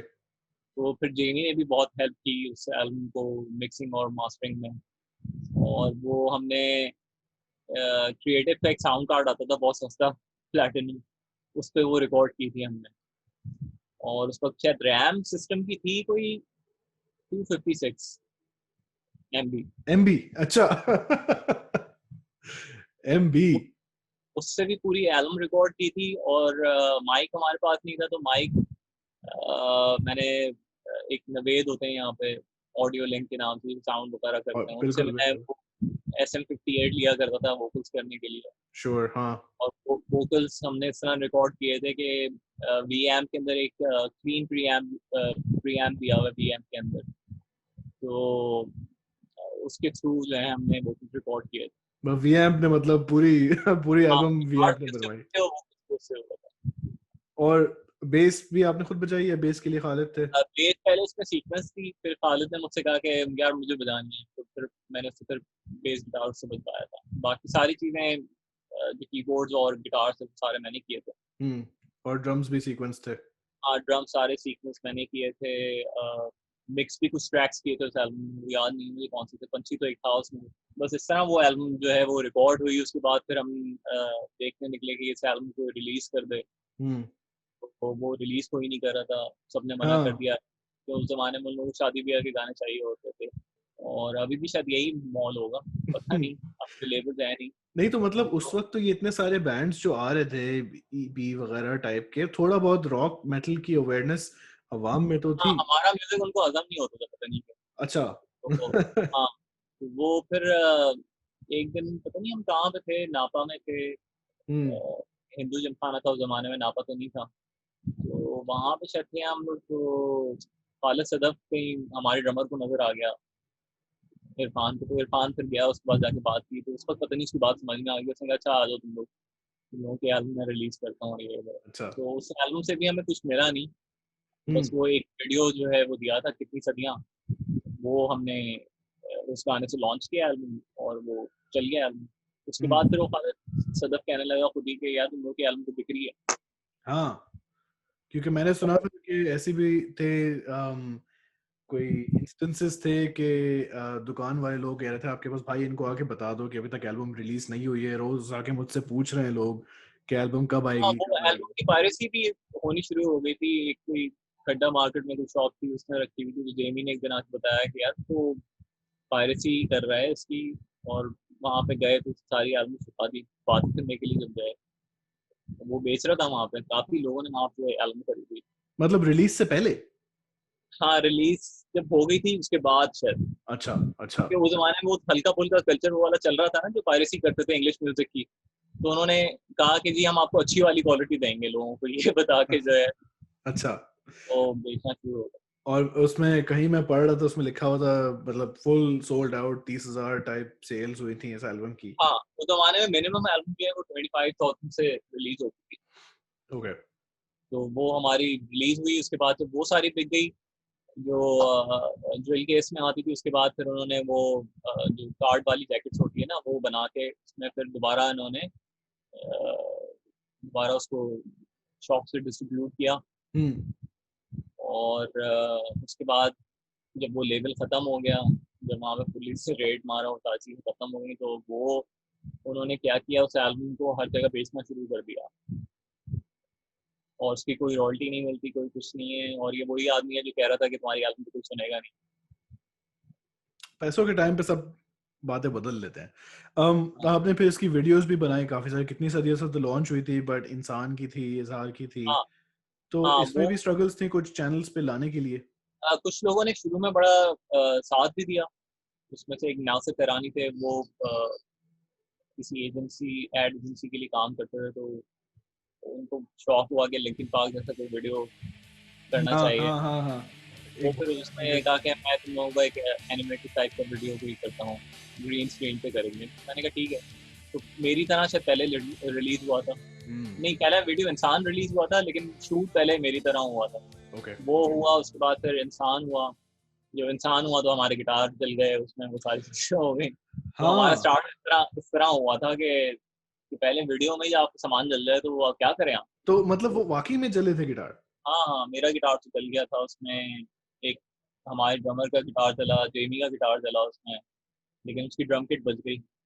तो ये क्या कोई एक्सीडेंट था या सोच कोई यार वो वीडियो एक्चुअली का ये पार्ट हुआ था? कि एक पूरा आखिर में इंसान की एक शॉट आता है जिसमें गिटार जल रहा है, तो वो हाँ गिटार एक पुराना सा गिटार था जो बाबर जला रहा था, तो वही आग लगा रहा था, तो वो उसने जब पेट्रोल डाला डाला तो उस पर ही आग लग गई, गिर गई। अच्छा। हाँ, वो मेल्ट हो गई ना, बॉटल पेप्सी की प्लास्टिक की बॉटल होती है, वो मेल्ट हो गई, वो सारा उसके ऊपर आ गया, हाँ। वो पूरे स्टूडियो में आग लग गई, और वो सब कुछ जल गया। अच्छा। एक और अच्छा इसमें गिटार से मुझे बात याद आई कि मैंने देखा था एक इंटरव्यू में, आपने बताया हुआ था कि आपका पहला गिटार आइबेनेस का था। फिर एट सम पॉइंट अब ये जब ये एल्बम आई है तो इस वक्त तक तो आई थिंक जैक्सन मुकर्रर हो गया था। तो ये शिफ्ट कैसे हुआ, क्यों हुआ, कहाँ से आप गिटार सोर्स करते थे? गिटार पहला गिटार तो मैंने इधर से ही लिया था, वो सेकंड हैंड था, हम्म और फिर RG 550 था मेरे पास, जो ओके। दूसरा गिटार आया था वो मेरा भाई दुबई गया हुआ था तो वहां से लेकर आया था। फिर वो गिटार भी मुझे पसंद नहीं आया, तो अदनान पाक के पास कहीं आया हुआ था एक जैक्सन, तो वो मुझे उसने दिखाया कि बिकने के लिए आया हुआ, मुझे अच्छा लगा वो गिटार, मैंने कहा यार मैं ये उसको बेच के फिर ये ले गए। लेने जब मैं गया हूँ तो कहने लगा वो तो आमिर ज़की ले गया है। आमिर ज़की अब जैक्सन ले गए? हाँ, अच्छा। तो फिर मैंने अदनान का मैंने कहा मैं पैसे लेकर आया हूँ देख लो। तो कहने लगा अच्छा चलो लेकर आते हैं उसके पास से। अच्छा। फिर वहां गए, जाके आमिर के घर के बाहर बैठे रहे, वो अंदर पता नहीं उसकी झगड़े चल रहे थे, क्या हो रहा था। ओके। तो फिर लेकर आते, जब वो गिटार मिला तो वो पूरा खुला हुआ था गिटार, और उसके फ्लॉयड रोज के पीछे जो है कि वुडन ब्लॉक लगाया हुआ था ताकि वो फिक्स ब्रिज हो जाए, ओके। क्योंकि वो फ्लोटिंग ब्रिज था। हाँ वो हाँ सारी हाँ। चीजें आके हमने दोबारा से सही की उस गिटार की। वो फिर मैंने ले लिया था वो गिटार, वो वही गिटार था जो मैंने काफी टाइम बजाया। और वही जला फिर आगे जाके? हाँ। अच्छा। तो आपकी साइड जरा ये साइड ट्रैक हो रहा है, लेकिन आमिर ज़की इज अनदर मशहूर नेम पाकिस्तान के म्यूजिक हिस्ट्री में, गिटारिंग हिस्ट्री में। हाँ, आपकी और आमिर ज़की की आपस में रिलेशनशिप थी, दोस्ती यारी जान पहचान कुछ, या कुछ भी? आमिर से मेरी मुलाकात बहुत कम रही है। ओके। मैं कभी उसके घर नहीं गया। वो शायद एक दफा मेरे घर आया था, उसको स्ट्रैट लेना था, तो मेरे पास एक स्ट्रैट था तो वो ओके। देखने आया था। ओके। तो लेकिन जब भी हम लोग मिले तो हमेशा ऐसे ही लगता था कि काफी पुरानी दोस्ती है, या तो हमेशा मतलब ज्यादातर म्यूजिशियन तो वैसे आमिर के साथ हमेशा कुछ ना कुछ रहा है, लेकिन मेरे साथ मेरी कभी इतनी मुलाकात वैसे हुई भी नहीं, लेकिन जगह जगह पे होती थी थोड़े अरसे के बाद, लेकिन हमेशा अच्छा रहता था। ओके। ओके। क्योंकि यही अर्ली 2000s के टाइम पे, 2000 अर्ली तो नहीं, खैर 7-8 की बात है, जब फेसबुक और ऑर्कुट वगैरह हुआ था। तो एक जो मुझे बात याद है ना, वो आई थिंक मिज़राब काफ़ी पॉपुलर हो गया था उस टाइम तक। तो हाँ, वहाँ ग्रुप बन गए थे गिटारिस्ट के, पाकी के नाम से, पाकिस्तानी गिटार के, मतलब लोग जो म्यूज़िक के बारे में बातें करते थे। तो आमिर ज़की का मुझे इसलिए ख्याल आया क्योंकि एक ज़रूर बहस होती थी कि पाकिस्तान का बेस्ट गिटारिस्ट कौन है, और बस बगैर लॉजिक के ना लोग बस लड़ाइयाँ कर रहे होते थे उसमें। तो टॉप 3 की लिस्ट बनती थी, और उसमें some combination of Faraz Anwar, Mikaal Hasan और आमिर ज़की, बस ये नाम जो थे ना ये ऊपर नीचे हो रहे होते थे। तो अच्छा, तो आपने सेकंड एल्बम बनाई, उसका रिस्पांस आई एम, मतलब कॉन्सर्ट्स तो काफी हुए थे मिज़राब के उस टाइम पे, 2000 2005। हमने वैसे मैं आपस की बात बताऊं कि हमने कॉन्सर्ट इतना ज्यादा नहीं किए, अच्छा। क्योंकि वो यही शो ज्यादा होते थे कि टीवी के शोज हैं। फिर टीवी चैनल वालों ने फिर कॉलेज के शोज भी पकड़ना शुरू कर दिया था यूनिवर्सिटीज के। तो उनको कहते थे कि आपकी यूनिवर्सिटी पे नजर आएगी और ये होगा और वो हाँ होगा। हाँ हाँ, अच्छा, फुल बेच रहे हैं। हाँ, वो फुल बेचना उन्होंने शुरू कर दिया था, तो इन्होंने तो पूरी म्यूजिक इंडस्ट्री खराब कर दी। अब मतलब बैकग्राउंड में कुछ बन नहीं रहा था, फ्यूचर का कोई नहीं सोच रहा था। मतलब इन्होंने पैसे बहुत बनाए हाँ। चैनल्स में, लेकिन आर्टिस्टों के साथ बहुत बुरा किया है। फिर ये कि यहाँ पे काम समझा भी नहीं जाता ना, ये भी एक रीजन है। जब आप बच्चों को स्कूल में म्यूजिक सिखाएंगे, ये सारी चीजें करवाएंगे, तो बच्चों को फील होता है कि हाँ यार ये एक रिस्पेक्टेबल काम। बिल्कुल। हाँ, और वही है कि एक तो रिस्पेक्ट वाला मसला है, और फिर हर कोई आता है इस मकसद से कि जल्द से जल्द पैसे बनाओ, और फ्यूचर की खैर है, पास्ट की खैर है, अभी पैसे बनाओ बस। वो भी इसलिए है ना कि बेसिक सही नहीं है, फाउंडेशन सही नहीं पड़ी हुई। लोग ये कहते हैं कि जी मैं आतिफ की तरह मशहूर हो जाऊँ, हाँ। ओवरनाइट जो है मैं पॉप स्टार बन जाऊँ, माइकल जैक्सन बन जाऊँ। जी जी। वो तो हो नहीं सकता ना। अब उन्होंने देखा ही यही है ना कि जैसे पाकिस्तान में जो हो रहा है वो यहाँ पे लोग काम सीखते नहीं है, प्रोफेशन में आ जाते हैं उसके बाद सीखते हैं। हाँ हाँ। यही कैमरामैन का हाल भी है, यही दूसरे कामों का हाल भी यही है, हाँ, म्यूजिक का भी एग्जैक्टली। यही हाल है कि हाँ। पहले बैंड बन जाता है बजाना, उसके बाद सीखते हैं। हाँ, ये तो मतलब वो शौकिया बैंड बना लेते हैं किसी और को हाँ, देख के, शोहरत को हाँ, देख के। यही बात जो है ना, हमारा ज्यादा एक्सपीरियंस ये इंटरव्यूज वगैरह में रहा है, यूट्यूब और इंस्टाग्राम कंटेंट क्रिएशन की दुनिया में। तो यही होता है कि कुछ लोगों ने बहुत मेहनत की, और अब उनका एक बहुत बड़ा सा चैनल बन गया, बहुत बड़ा सा अकाउंट बन गया, बहुत फॉलोअर्स हैं। हजारों लोग जो है ना, बस वो इस चक्कर में कि बस आप हमारी वीडियो शेयर कर दें, हम भी मशहूर हो जाएंगे, सिर्फ इस चक्कर में वीडियो शेयर नहीं की, नाराज हो गए क्यों नहीं शेयर की। और उनको बस ये लगता है कि वो शेयर हो जाएगी, फिर वो भी मशहूर हो जाएंगे। उनको ये नहीं पता कि पीछे कितने सालों की मेहनत मतलब लोगों ने की है, सब कुछ किया है। और म्यूजिक में भी यही हाल था। इसके बाद कोक स्टूडियो का जमाना भी शुरू हुआ, लेकिन अराउंड दैट टाइम आपकी उजालों में और वो और मैं, इस तरह की आपके गाने आए। तो ये साउंड जो थी, इसमें काफी लोगों ने पहले भी पूछा हुआ है आपसे, ये साउंड और माजी हाल मुस्तकबिल की साउंड जो है ना, उसमें अपार्ट फ्रॉम कितनी सदियां, इसमें काफी डिफरेंस है। तो जो जरा हार्ड कोर मिज़राबियंस थे, उन्होंने कहा ये क्या बात है, हम तो मेटल सपोर्ट करते हैं और ये तो बिल्कुल, ये साउंड ही कुछ और है, ये वैसा थोड़ी होता है, कमर्शियल हो गए, सेल आउट हो गए। बट मैंने फिर आपके इंटरव्यूज में कुछ सुना है कि आपकी अप्रोच इसमें कुछ और थी, कि आप अपना जो म्यूजिक बनाना चाहते हैं वो बनाना है, वो जो भी शेप ले। हाँ नहीं, मेरा कैनवस अपना है, तो मैं, मेरी मर्जी है ना मैं क्या पेंटिंग करूँ। अब मुझे आगे ये तो नहीं बताया ना तुम ये करना, वरना मकसद क्या हुआ? और ये बैंड्स करते हैं यार, मतलब रश जो इतना बड़ा बैंड है, मैं डॉक्यूमेंट्री देख रहा था उनकी, तो वो शुरू में उन्होंने प्रोग्रेसिव रॉक किया, उसके बाद करने के बाद उन्होंने उनको, क्योंकि वो पॉप म्यूजिक वगैरह भी सुनते होंगे, तो उन्होंने कहा कि एक ऐसी एल्बम भी करनी चाहिए जो थोड़ी पॉप टाइप की हो। तो मुझे तो उनकी दोनों साउंड अच्छी लगती है, लेकिन रश की भी फैन फॉलोइंग इस तरह वो हुई कि वो, उन्होंने अपना स्टाइल चेंज किया, तो उनको लोगों ने बोलना शुरू कर दिया कि जी आप पॉप आर्टिस्ट बन गए हैं, ये हो गया वो हो गया। म्यूजिक तो म्यूजिक होता है यार, मतलब अच्छा है, मेलोडिक है तो पसंद आएगा। मेटालिका के साथ भी बहुत से लोगों को शिकायत मैं थी। उस तरह का वैसे नहीं हूँ आर्टिस्ट के जो एक ही साउंड करता रहे, क्योंकि मैं खुद बोर हो जाता हूँ। मैं अगर किसी और की एल्बम सुन रहा हूँ, अगर वो एक जैसी होंगी तो मैं नहीं सुन पाऊंगा उनको। मतलब उसमें चेंज होना चाहिए, अगर मतलब वो बात कहने के लिए है तो फिर वो बात होनी चाहिए ना। उजालों में, लेकिन क्योंकि अच्छा, उजालों में और माजी हाल मुस्तकबिल के बीच में ना आपके सिंगिंग स्टाइल में भी काफी चेंज आया था। आई गेस क्योंकि वो गानों का जॉनरा भी फर्क है, तो वो उस तरह का स्टाइल अप्लाई नहीं करता। तो ये भी एक क्या कोई कॉन्शियस आपकी तरफ से डिसीजन था कि इस गाने के लिए एक अलग टाइप का वोकल स्टाइल होना चाहिए? यार गाना से मैं खुद ही बता रहा था कि उसको किस तरह आपने गाना है। अब उजालों में जैसा गाना जो है, अगर वो डेव मसीह ने गाए ना, हाँ, तो सही नहीं लगता ना। अब एक अगर रॉक गाना है, उसके अंदर कोई जैज टाइप का कोई सैक्सोफोन बजा दें, वो अजीब ही नहीं कुछ हो जाएगा। तो मतलब ये वाली बात है ना, तो गाना आपको खुद बता रहा होता है कि उसको क्या चाहिए। अब जैसे मैंने वन ऑफ देम रिलीज किया है, तो वो एक मेटल गाना है, उसमें अगर मैं उजालों में वाली टोन में गाऊंगा तो वो अच्छा नहीं लगेगा।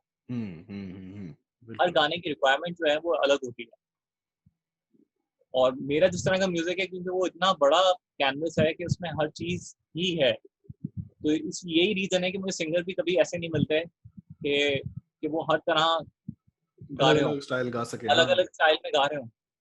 तो वो, क्योंकि मुझे ही पता है कि उसको किस तरह हैंडल करना है। क्योंकि कुछ मेलोडीज देसी भी हैं, उनको किस तरह गाना है, कुछ मेलोडीज जो हैं वो पॉप टाइप की, उनको कैसे गाना है, कुछ मेलोडीज जो है वो मेटल है, तो उनको किस तरह गाना है। तो ये एक बड़ा मुश्किल काम है। उजालों में और वो और मैं और उस टाइम के जो गाने थे, जो कि फिर इवेंचुअली एक थर्ड एल्बम बन गई थी आपकी, उसकी भी रिकॉर्डिंग आपने माजी हाल की तरह खुद की सब कुछ? हाँ वो तो मैंने खुद ही की, क्योंकि वो जेनी उसको था नहीं बैंड में, तो चले गए थे लाहौर वापस, तो उसमें ज़्यादातर काम फिर मैंने किया। अभी जो लास्ट एल्बम की है उसमें तो अब टोटली काम मैंने ही किया, मतलब किसी से करवाया नहीं। क्योंकि अब वो होता ही है कि आप किसी को बोलते हैं, हमारे पास अगर इतने पैसे नहीं है कि हम बोलेंगे प्रोडक्शन भाई तुम कर दो और ये कर दो वो कर दो, तो वो काम आपको खुद ही एंड में करना पड़ता है। इवन कि अब तो मैं एडिटिंग भी कर रहा हूँ। अच्छा, अब जो कल गाना रिलीज होने वाला है, या इससे पहले वाला भी मैंने खुद एडिट किया है वीडियो को। वीडियोस? तो हाँ, अच्छा, वीडियो एडिटिंग भी जबरदस्त। मैं खुद करता हूँ, सारा सोशल मीडिया मैं खुद ही देखता हूँ। ओके, तो मैं ओके। अब ये काफी कुछ जो है ना, एक अकेला आदमी जो है वो कर रहा है।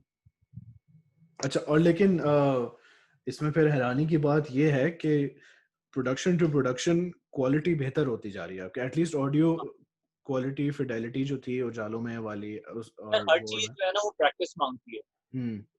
अगर आप पूरा देखें कि एक आदमी क्या क्या करे, तो मैं तो बेसिकली अपनी अपनी लिमिट को जो है ना, मैं हमेशा अपने आप को ये कहता हूँ, अपने आप को ही चैलेंज देता हूँ कि ये चीजें करनी है।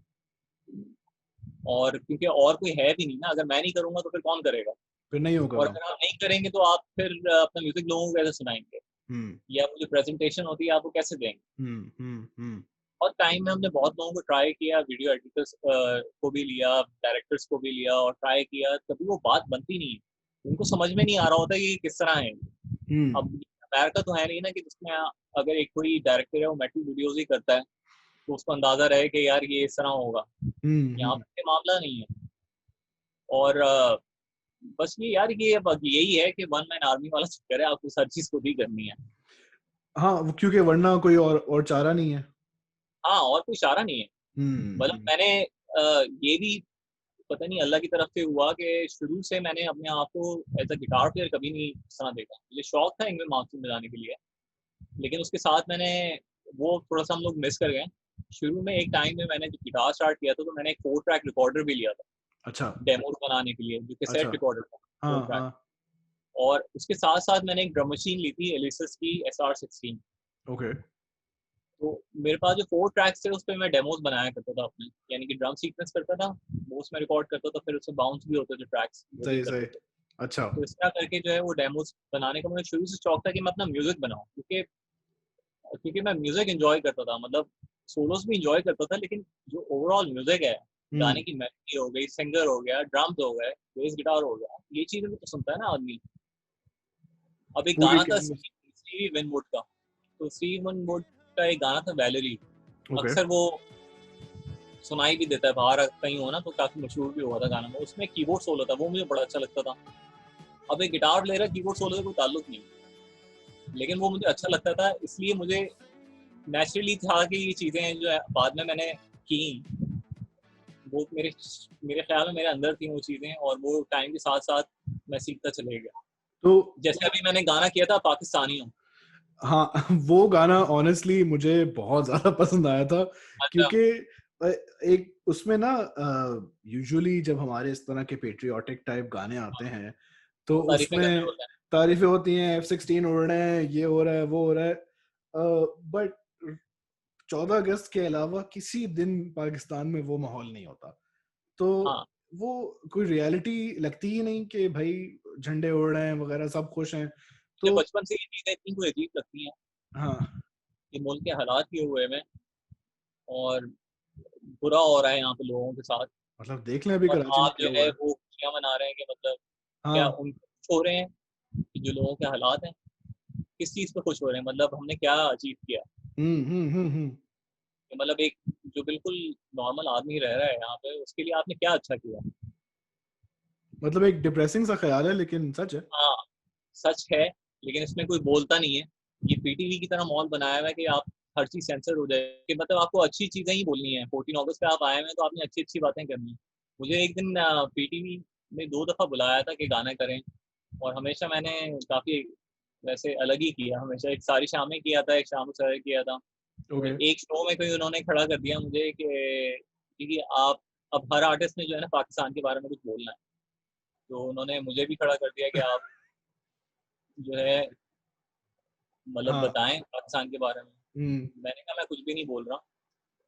मैंने कहा नहीं, आपका फर्स्ट टाइम है तो आप कर लेंगे ये। मैंने कहा मेरा फर्स्ट टाइम है, लेकिन मैं नहीं करूंगा ये। ओके, मतलब वो तारीफें चाहिए थी उनको। हाँ, उनको तारीफें चाहिए। तो यही होता है हमारे यहाँ चीजें जो हैं जो गलत हो रही हैं उनको इग्नोर करते हैं। तो इग्नोर करने में ही तो कराची का ये हाल हुआ है कि लोगों की लाशें निकली हैं वहां से, पानी के नीचे से। वाकई वाकई। ये डिस्कशन हमारा कहीं और निकल गया। जी। वो बात थी, वो असल में वो पाकिस्तानी वाला जो गाना है, हाँ। उसके अंदर वो हारमोनिका मैंने बजाया था। तो अच्छा। वो हारमोनिका मैंने खुद बजाया है कीज के ऊपर, तो वो ओके लगता नहीं है, ओके। लगता किसी ने बजाया है। हाँ हाँ हाँ। वो ये है कि मुझे चीजें ये पसंद थी, जैसे स्टीव वंडर आपने सुन लिया, या टीना टर्नर का आपने कोई गाना सुन लिया, उसमें आपने हारमोनिका सुना, तो वो आपके दिमाग में कहीं बैठ जाता है कि हारमोनिका बजेगा तो इस तरह बजेगा। जो जितना भी मैं म्यूजिक डिजाइन करता हूँ, मेरी कोशिश हमेशा ऐसी होती है कि जो भी चीजें बजी हुई हों, भले से मैंने खुद बजाई नहीं हो, लेकिन वो उसको ऑथेंटिक होना चाहिए। मतलब हम्म। वो ऐसा साउंड करें कि ऐसा ना लगे कि किसी गिटार प्लेयर ने किया हुआ है, ऐसा लगे कि ये उसी बंदे ने किया हुआ है हाँ, जो मतलब उसका स्पेशलिस्ट है। प्रॉपर। अच्छा, तो ये थर्ड एल्बम की जो बात हो रही थी आपकी, अराउंड क्या 2006-7 का टाइम है कि ये थर्ड एल्बम उजालों में वो और मैं, ये वाले सारे गाने 2010 तक चले? ये एल्बम तो मैंने बना लिया था जब माजियाल रिलीज हो गई थी, उसके बाद से मैंने काम करना शुरू कर दिया था। ओके। लेकिन हमें वही फिर मसला हुआ, जब कमर्शियल एल्बम भी कर ली पॉप टाइप की, तो उस वक्त भी फिर लेवल नहीं मिल रहा था। तो हमें हम्म। ऑफर कर रहे थे कि हम 2 वीडियो दे देते हैं आपको, आप रिलीज कर लें। तो मैंने कहा यार अभी वेट करते हैं, जब तक बेहतर हो जाएंगे हालात तो फिर वो कर लेंगे। वो बेहतर क्या, वो वर्ष हो गया 2007 में जब हमने सेकंड वीडियो ही रिलीज किया, तो उसी दिन बेन नज़ीर का असैसिनेशन हो गया। उसी दिन? और हाँ उसी दिन, और उसके बाद वो वीडियो रुक गया हमारा, वो फिर किसी ने देखा भी नहीं। उसके बाद न्यूज़ चैनल लोग देखना शुरू हो गए। उसके बाद कराची के हालात इतने बिगड़ गए कि वो फिर टारगेट किलिंग और ये और वो सारा चक्कर। 2007 वाकई वैसे कराची के लिए और पाकिस्तान के लिए एक बहुत मुश्किल साल था। हाँ तो अच्छा, तो फिर आपकी एल्बम आपने ऑन होल्ड कर दी उस टाइम। हाँ फिर उसी कुछ अरसे बाद ये सब शुरू हो गए थे, या around that time he Coke studio शुरू हो गया था। तो कोक स्टूडियो जो है ना, वो सॉर्ट ऑफ टाई इन करता है। मैं जरा एक दफा पॉइंट्स देख लूं वापस से। हाँ, तो कोक स्टूडियो आ गया था, फिर कोक स्टूडियो बहुत मशहूर हुआ, तो नेस्कैफे बेसमेंट आ गया, और उसके साथ ही यूथ रिकॉर्ड्स भी आ गए। तीनों में आपकी इन्वॉल्वमेंट रही है, एट सम लेवल आपको जरूर इनवाइट किया गया ऑब्वियसली। तो बहुत से लोग हमारे यहाँ ना, जब कोई कहता है कि पाकिस्तान में म्यूजिक इंडस्ट्री नहीं है, तो वो इनको एज एन एग्जाम्पल लाते हैं कि भाई ये इतना जबरदस्त काम बन रहा है। बट आई थिंक एक बहुत बड़ी मिसकंसेप्शन है। आप क्योंकि एक वर्किंग म्यूजिशियन रह चुके हैं और करियर म्यूजिशियन है, तो आपको ये बिल्कुल पता ही होगा। इन शोज का ये मतलब नहीं है कि आपकी कोई एक्चुअल इंडस्ट्री एग्जिस्ट करती है। आप इन सारे शोज पे गए थे, आपकी करियर में, आपकी अपॉर्चुनिटीज में कोई फर्क आया? यार, यहाँ पे इसमें मैं बताया ना कि यहाँ पे कोई इंडस्ट्री तो उस तरह है नहीं। तो लोग जैसे कोक स्टूडियो देखते हैं तो लोग एक स्टैंडर्ड बना देते हैं अपने दिमाग में कि जो कोक स्टूडियो में आया हुआ है बस वो तो अच्छा वो है। अच्छा म्यूजिशियन ही होगा, वो अच्छा सिंगर ही होगा। ये भी एक मामला है। हाँ तो मतलब लोग अक्सर जो बातें हो रही होती हैं किसी म्यूजिशियन से, बोलते हैं अच्छा आप म्यूजिक बजाते हैं तो अच्छा आपने कोक स्टूडियो बजाया है। पहला दूसरा जो सवाल होता है उनका ये होता है। हाँ, वो तो एक स्टैंडर्ड बन गया। वो जज करते हैं कि इसने अगर नहीं बजाया हुआ। तो मेरे केस में ये हुआ कि मैं नहीं समझता कि इंडस्ट्री से बेहतर हुई है। इंडस्ट्री बनती उन चीज़ों से है कि रैकेट लेबल्स होने चाहिए, मैनेजमेंट आर्टिस्ट मैनेजमेंट कंपनीज होनी चाहिए। इन चीज़ों से इंडस्ट्री बनती है। म्यूजिक स्कूल में स्कूल नॉर्मल स्कूल के अंदर आप म्यूजिक सिखा रहे हो हाँ और म्यूजिक स्कूल्स हों, तो ये इन चीज़ों से इंडस्ट्री बनती है। हाँ हाँ। फिर म्यूजिशियंस की एसोसिएशन हो, कोई यूनियन हो, हम्म इन चीज़ों से जो है इंडस्ट्री बनती है। इस तरह हम्म नहीं बनती कि एक शो टीवी पे आ गया, लोगों ने देख लिया और वो लोग उससे कंपेयर कर रहे हैं कि हाँ यार ये बड़ा अच्छा शो है। ये अच्छी हम्म। बात है, ये भी होना चाहिए, लेकिन जो बेसिक चीज़ें हैं वो भी होनी चाहिए। क्योंकि कोक स्टूडियो में स्पेशली मजीद भी कोई इतना, जाहिर है उनका ये मकसद भी नहीं है, बट ओरिजिनल म्यूजिक तो नहीं आ रहा कोक स्टूडियो। बहुत सारे हमारे फोक गाने हैं, हाँ, उनको सॉर्ट एक ऑफ। बात ये है कि वो ओरिजिनल म्यूजिक बनाना चाहिए, वो इन्होंने रिवाज खत्म कर दिया। वो ये जो घिसे पिटे पुराने गाने हैं जो लोग पहले से ही मशहूर हैं, हाँ उसकी थोड़ी अरेंजमेंट चेंज करके उन्होंने दोबारा कर लिया। तो यहाँ पे तो लोग सुनते ही सिर्फ सिंगर को है, तो वो ऑटोमेटिकली दोबारा उनके व्यूज बढ़ जाते हैं, सारी चीजें हो जाती हैं, तो वो सब खुश हो जाते हैं कि जी हमारा गाना हिट हो गया ये। आपका लेकिन अपना पर्सनल इसमें आपकी एक्सपीरियंस? कोई, हाँ, आपकी अपनी कोई फनकारी नहीं है इसमें कि मतलब कि आपका हम्म। ओरिजिनल गाना हो वो हिट हो उस टाइम, हाँ, ये होना जरूरी है। आपके अपना एक्सपीरियंस कैसे रहा था कोक स्टूडियो पे, जो आप दो कोक दफा? स्टूडियो का एक्सपीरियंस डिफरेंट था काफी, क्योंकि मैंने कभी इस तरह किया नहीं था कि हेडफोन्स लगे हुए हैं और उस वक्त फिर आपको बजाना हो। थोड़ा सा अनकंफर्टेबल भी था वो, इस तरह था क्योंकि वो एक्सपीरियंस जरा अलग होता है कि हेडफोन्स लगे हुए होते हैं। मुझे आदत नहीं है कि हेडफोन्स लगा के आप हाँ, गिटार बजा रहे हो, क्योंकि गिटार की साउंड ही बड़ी गंदी आती है हेडफोन्स पे। बाकी एक्सपीरियंस तो वैसे ही होता है, लेकिन बस वो ये जो है ना हेडफोन्स वाला जो चक्कर है, ये बस मुझे थोड़ा सा अनोइंग लगता है।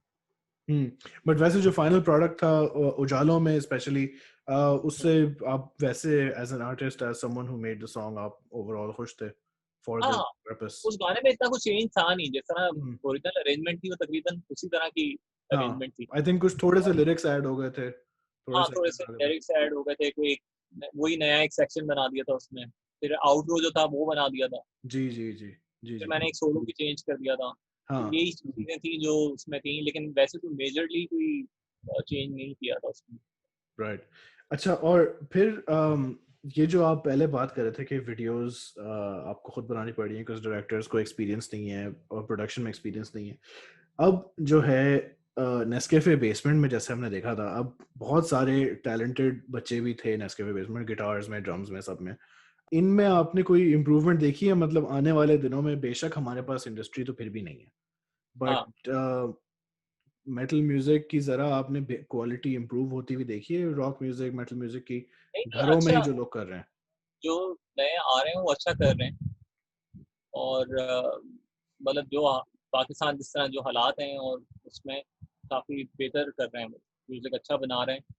और उसकी रीज़न ये भी है क्योंकि अब उनका एक्सपोजर ज़्यादा है। हमारे टाइम में तो खैर वो इंटरनेट वगैरह नहीं था, जी तो जी। अब तो वो पूरी दुनिया से कनेक्ट हुए हुए हैं और वो सारी चीज़ें देख रहे होते हैं, जो भी नई चीज़ आ रही होती है, उनको पता होता है कि जो हो रहा है, हम्म। तो वो उस हिसाब से बेहतर है। लेकिन ये टैलेंट जो है मुझे लगता है कि ये वेस्ट हो जाएगा, वो इसलिए क्योंकि इंडस्ट्री आपके पास नहीं है। हाँ, वो एक हद तक ही आप डे जॉब के साथ शाम को जैमिंग एक हद तक हो सकती है। हाँ, नहीं वो कितने टाइम चलेगी? 4 हाँ साल, 5 साल, 6 साल, 7 साल, जब हाँ। तक आपके पास एनर्जी है आप वो करेंगे। जवानी का भी एक टाइम होता है ना आपका, जिसमें आपके पास एनर्जी होती है, आप कर रहे होते हैं। फिर आपने लेकिन ये भी सोचना होता है कि यार आगे घर में पैसे नहीं आएँगे तो कहाँ से आएँगे? तो उसके लिए फिर आदमी को ये करना ही पड़ता है। और यही रीज़न है कि कराची में अब म्यूज़िशियंस तो है ही नहीं। यानी कि मैं अगर किसी ड्रमर को देखने निकलूँ ना, तो मुझे कोई ड्रमर नहीं मिलेगा यहाँ पे। पंजाब की साइड पे हैं, लाहौर वगैरह में, इस्लामाबाद वगैरह में, इन जगहों पे हैं। हम्म। लेकिन आप कराची के अंदर कोई म्यूजिशियंस नहीं है। और जो कराची के भी हैं वो भी उधर चले गए, जैसे बिलावल जो है वो कराची का है, तो वो भी लाहौर मूव हो गया। क्यों? क्योंकि कराची में ज्यादा जॉब फोकस्ड सोसाइटी है और नहीं, क्योंकि काम उधर अब ज्यादा है। जो कराची में टाइम चल रहा था वो अब वहाँ पे चल रहा है, ओके। कि वहाँ पे वो कल्चर इसलिए शुरू हुआ कि उन्होंने अपने बच्चों को बाहर भेजा होगा, वो पढ़ कर आए, वहाँ पे देख कर आए, उन्होंने कहा जी म्यूजिक करना है। और उसमें हम्म। ज़्यादातर तो ऐसे भी हैं कि जो जिनको कोई मसला नहीं है, मतलब फाइनेंशियली, तो इस वजह से वो कर जाते हैं। जो ये है ना, खैर पंजाब की बात नहीं है, वैसे पूरी दुनिया में इसी तरह ही है कि जो भी जिसके पास पैसे ज़्यादा होंगे, ज़ाहिर सी बात है उसके पास आसान होगा। टाइम ज़्यादा है, उसके पास प्रैक्टिस का टाइम ज़्यादा है सारी चीज़ों का।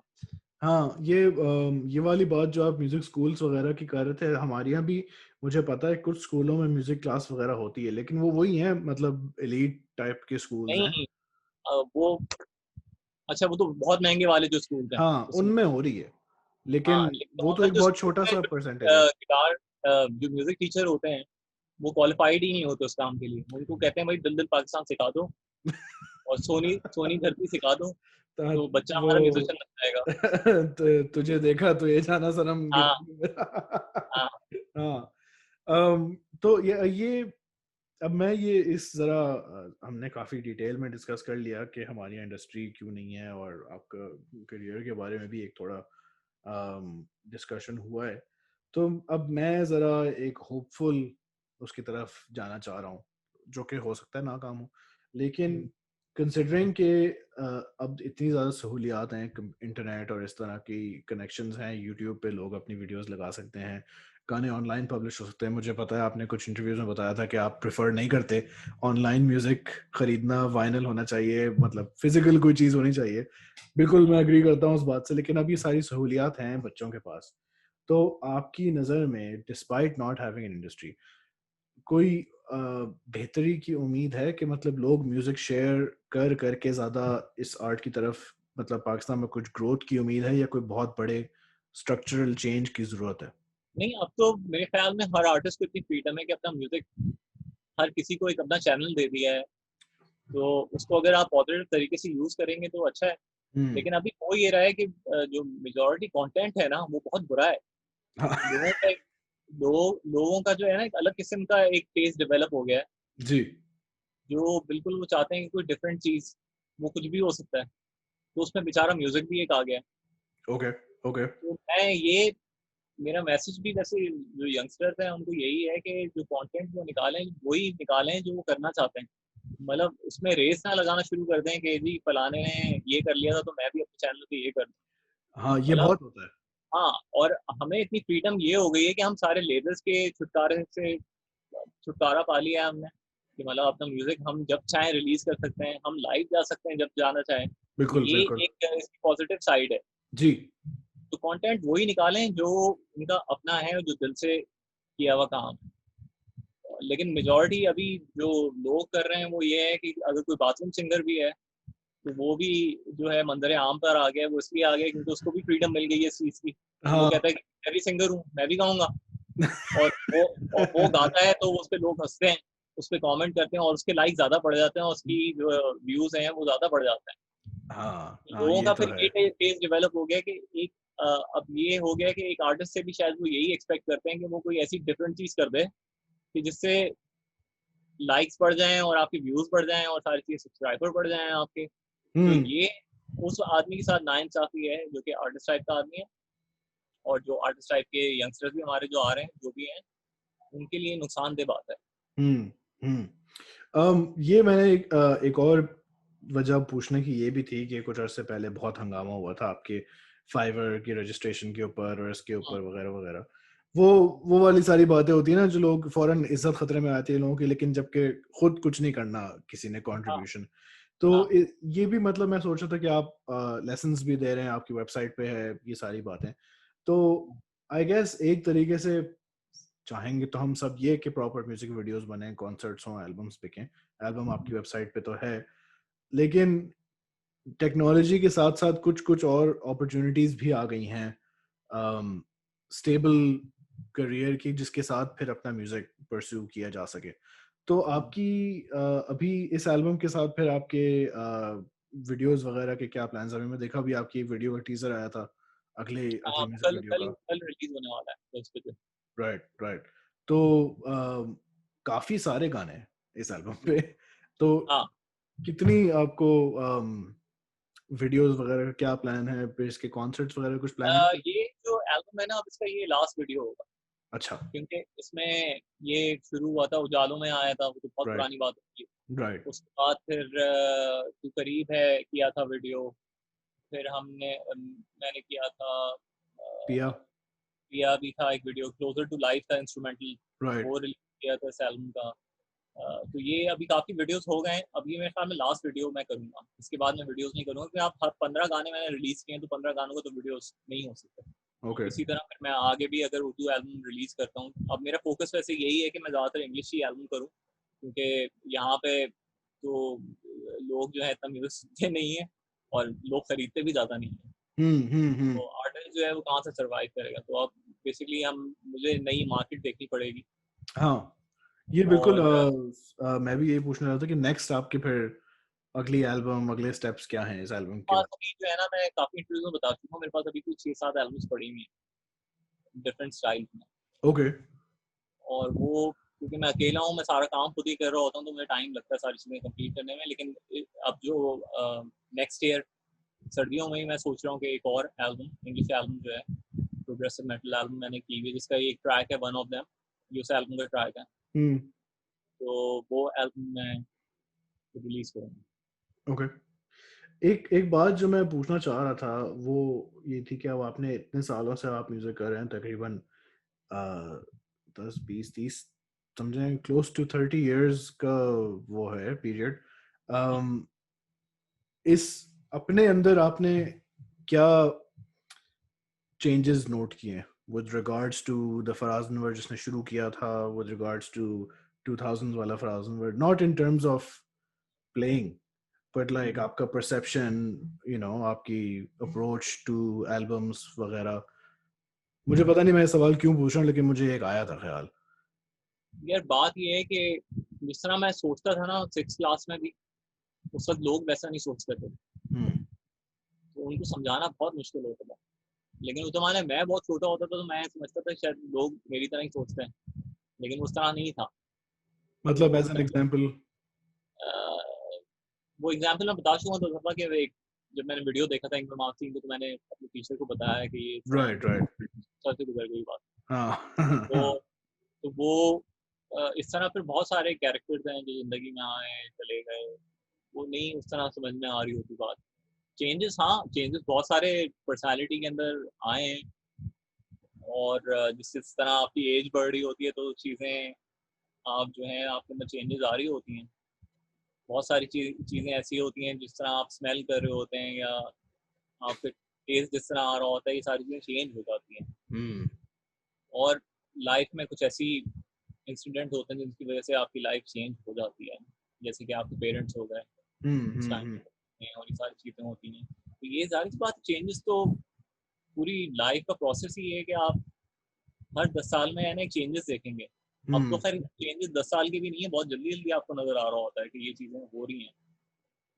लेकिन इम्पोर्टेंट बात ये है कि जो भी आदमी ने काम किया हुआ है ना, बस वो रुके ना उस काम में, कोई भी काम वो हमेशा करता रहे। जैसे बॉक्सर होते हैं ना, उनको एक पंच पड़ता है तो नीचे गिर जाते हैं, नॉकआउट हो जाते हैं, हाँ तो वो उतना जरूरी है। हाँ अगर हम वहाँ पड़े रह गए तो वो तो फाइट ही खत्म हो गई।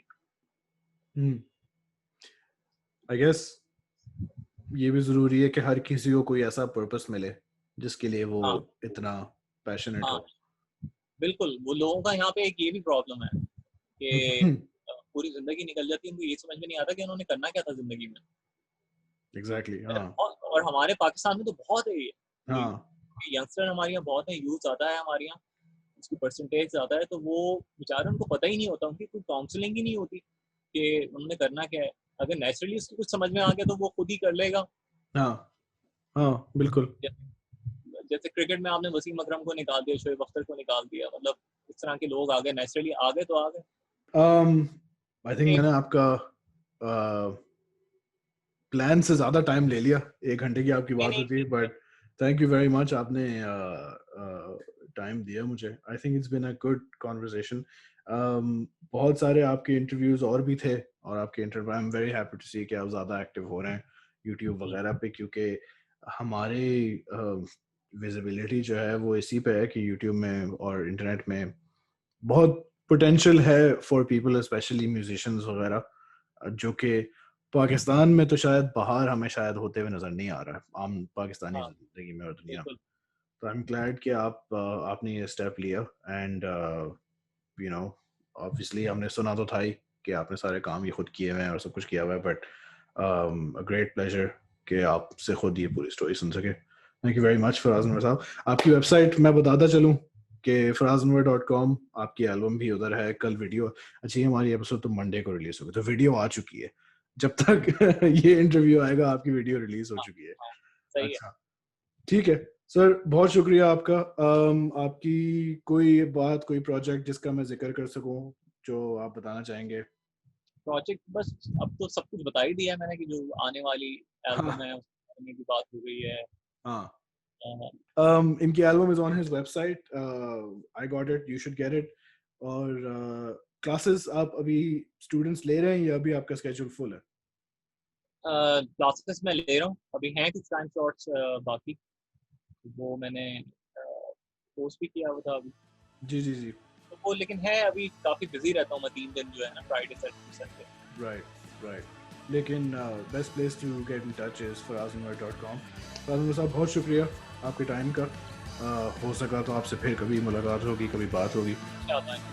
Thank you very much. मैं रिकॉर्डिंग खत्म करता हूँ। Guys, TBR Pod group account, follow, like, subscribe, everything. Thank you very much, sir. खुदा हाफिज़।